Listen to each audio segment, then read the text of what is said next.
இனிய வணக்கம். இன்றைய அதிகாரமாக மானம் என்ற அதிகாரத்தை நாம் காண இருக்கிறோம். 97வது அதிகாரங்க. அதில் முதல் குறள் 961. இன்றியமையா சிறப்பின ஆயினும் குன்ற வருப விடர். இதுதான் அந்த குறட்பா. இன்றியமையாத சிறப்பின, ரொம்ப ரொம்ப ரொம்ப இன்றியமையா சிறப்புடையது. இதை செய்தால் நமக்கு அவ்வளவு நன்மை கிடைக்கும். இந்த செயலை நான் மட்டும் உடனே செஞ்சேன்னா என்னால் எங்கேயோ போகும், உலகமே நான் பதிக்கும். அப்போ கூட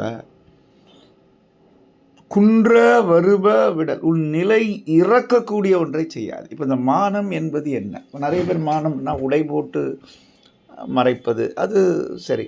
அதை வள்ளுவர் இப்படியும் கேட்பார். அற்றம் மறைத்தலோ புல்லறிவு 845 கேட்பார். நீ உடை போட்டு உன்னுடைய உறுப்புகளை மறைப்பதில்லப்பா, தவறு செய்யாமல் இருக்கிறாயே அதுதான் என்று சொல்வார். அற்றம் மறைத்தலும் தம்மையின் குற்றம் வராமல் பார்த்துக்கிறியே அதுதான் மானம், இங்கே எப்படி சொல்வார். அதே மாதிரி இந்த மானம் என்பது என்னுடைய குற்ற உணர்ச்சி வருத்தணும். நான் இந்த செயலை செஞ்சிட்டேனே, என் கொள்கையிலேருந்து தவறிட்டேனே, என் கோட்பாட்டிலேருந்து விலகிட்டேனே, அதுதான் உண்மையான மானம். இப்போது சில பேர் சொல்லுவான், என்னை அசிங்கமாக திட்டான், என்னை கேவலமாக அடிச்சிட்டான், 4 பேர் முன்னாடி என் மானத்தை வாங்கிட்டான்.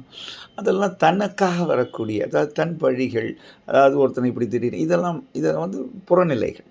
ஆனால் உண்மையான மானம் என்ன? தன் குடி, தன் நாடு, இல்லையா, உலகம், இதெல்லாம் உயர்ந்த நெறி. ஏன்னா ஒரு அரசனுக்கும் தேவை, நிர்வாகிக்கும் தேவை, மனிதர்களுக்கும் தேவை. இதெல்லாம் தனிப்பட்ட முறை விஷயங்கள். ஆனால் இது தன்குடி, தன்னாடு, தன் உலகம்.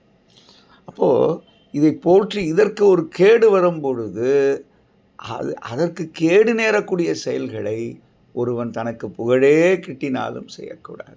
இன்றைக்கி இருக்கக்கூடிய உலகியலை கொஞ்சம் நம்ம திரும்பி பார்த்தோம்னா, கொள்கை தெரியல, கோட்பாடு புரியலை, உடனே கிடைக்கக்கூடிய இன்பங்கள், உயர்வுகள், இதில் முன்னெடுப்புகள், இவர்களை ஆதரிக்கக்கூடிய ஒரு கூட்டம். அப்போ கொள்கை என்ன? தன் குடி, தன்னாடு, தன் உலகம் என்று வாழ்கிறோமே, மக்கள் அனைவரும் நன்றாக இருக்க வேண்டும் நினைக்கிறோமே, அதில் பங்கம் நேரும் பொழுது அதற்காக வருந்துகிறோமே, அந்த குற்ற உணர்வாக அதை எண்ணி பார்க்கிறோமே, இவையெல்லாம் மானம். இதற்கு கேடு வரக்கூடிய செயல்களுக்கு செய்தாலும் நமக்கு நன்மை வருகிறது என்றால் அந்த செயலை தவிர்த்து விட வேண்டும். இன்றியமையாத சிறப்பு தான். செஞ்சால் எனக்கு எல்லாம் கிடைக்கும், ஆனால் அது பொதுவாக அது மக்களுக்கு கேடு தரும். பெரும் பிரிவினருக்கு அது ஒரு ஆபத்தை விளைவிக்கும், நிலை தாழ்த்தி விடும். இதை செஞ்சால் எனக்கு உயர்வு கிடைக்கும், ஆனால் என்னுடைய மானம், எனக்கு அது உள்ளுள் எனக்கு ஒரு மிகப்பெரிய துன்பத்தை சேர்த்து விடும். குன்ற வருப விடல், இது உலக பார்வை என்பதை விட என்னுடைய அகப்பார்வையிலே எனக்கு நேரக்கூடிய ஒரு விதமான குற்ற உணர்ச்சி. அதனால தான் வள்ளுவர் இந்த குறளையும் சொல்வார், சான்றவர் சான்றாண்மை குன்றின் இருநிலந்தான் தாங்காது மண்ணோ புரை என்று எழுதுவார். இதுவும் நம்ம பார்க்கலாம் 990வது குறளில்.